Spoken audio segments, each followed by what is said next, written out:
महाभारत में भीष्म को पितामह के नाम से जाना जाता है। वो बहुत ही साहसी योद्धा होने के साथ साथ वफादार भी थे। वो अपने वादा निभाना कभी नहीं भूलते थे, चाहे उसके लिए उन्हें अपनों के खिलाफ क्यों ना होना पड़े। भीष्म पितामह को बहुत ही आदरणीय माना जाता है।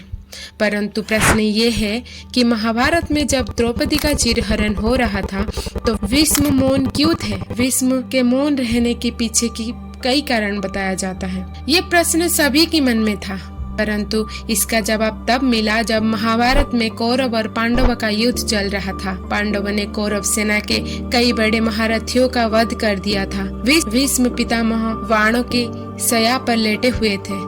उस समय युद्ध के अंतिम चरणों में एक दिन युद्ध विराम के बाद श्री कृष्ण, पांडव और द्रौपदी भीष्म पितामह से मिलने पहुँचे। सभी ने पितामह को प्रणाम किया। भीष्म को पांडवों से विशेष स्नेह था। वो उन्हें धर्म अधर्म की नीतियाँ बता रहे थे। उस दौरान द्रौपदी ने भीष्म के पास आकर हाथ जोड़कर कहा, पूज्य पितामह जी, आपको इस अवस्था में देखकर मुझे बहुत ही पीड़ा हो रही है। मैंने कभी नहीं सोचा था कि आपको इस परिस्थिति में गुजरना पड़ेगा। परंतु पितामह, आज आप ज्ञान की बातें कर रहे हैं, लेकिन उस दिन भरी सभा में जब मेरा चिरहरण हो रहा था, आप भी वहीं थे। तब आपका ये ज्ञान कहाँ था? मेरे अपमान के समय आप मौन धारण नहीं किए होते, आज किसी को भी ये दिन नहीं देखना पड़ता। सामने इतना बड़ा अधर्म हो रहा था, आप उस समय चुप क्यों थे? क्यों आपने अपनी पुत्र वधू के अपमान होने दिया? क्यों दुर्योधन और दुशासन द्वारा किए गए अन्याय को नहीं रोका? मेरी चिरहरण होता रहा और आप मौन खड़े रहे। द्रौपदी की सवाल सुनकर भीष्म की आंखों में आंसू भर आए। भीष्म ने टूटी हुई आवाज में कहा, पुत्री, मैं जानता था कि ये एक दिन मुझसे ये सवाल जरूर पूछा जाएगा। मुझे इस बात का अंदाजा था। सुनो पुत्री, मैं आज तुम्हें ये सत्य बताता हूँ कि दुर्योधन द्वारा किए गए इतने बड़े अपराध को देखते हुए भी मैं चुप क्यों था। भीष्म ने द्रौपदी को बताया कि जिस समय मैं कौरव की राज्यसभा में था, मैं दुर्योधन का दिया अन्न खा रहा था। वो अन्न जो पाप कर्मों के कमाया हुआ था।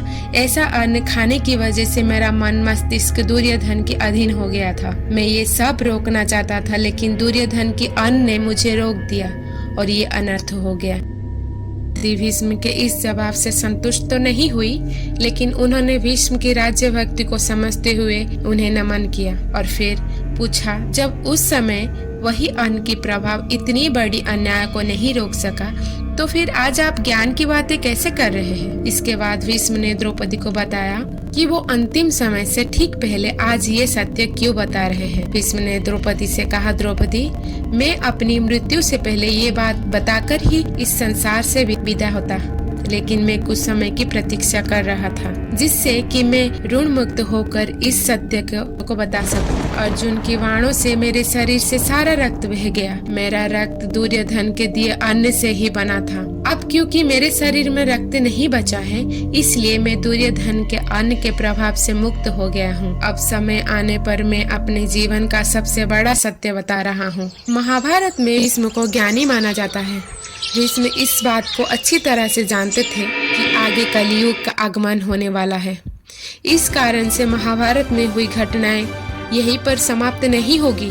इसकी असर आगे आने वाली युग में इतना असर करेगा कि बुरे लोगों में और भी ज्यादा नकारात्मक आती जाएगी। कुरुक्षेत्र में हुए रक्त रंजित युद्ध का प्रभाव युगों तक लोगों पर रहेगा। वर्तमान समय में भी यही देखने को मिल रहा है। भाई भाई का दुश्मन बन रहा है, स्त्री का अपमान किया जा रहा है और लोग सत्य का साथ नहीं देते। महाभारत में जिस तरह भीष्म ने दुर्योधन जैसे बुरे व्यक्तित्व वाले व्यक्ति का अन्न ग्रहण करके मौन धारण किया था, वर्तमान समय में भी हमें यही देखने को मिलता है। आज जब लोग बुरे लोगों के यहाँ काम करके उनका दिया अन्न ग्रहण करते हैं, तो उन पर अन्न का कर्तव्य निभाने की एक जिम्मेदारी बन जाती है। ये कारण से उन लोगों के गलत करने पर भी अन्न खाने वाला व्यक्ति बुरे लोगों का विरोध नहीं कर पाता। इस कारण से कहा जाता है कि बुरे कर्म करने वाले लोगों का अन्न कभी ग्रहण नहीं करना चाहिए और ना ही ऐसे लोगों का साथ देना चाहिए।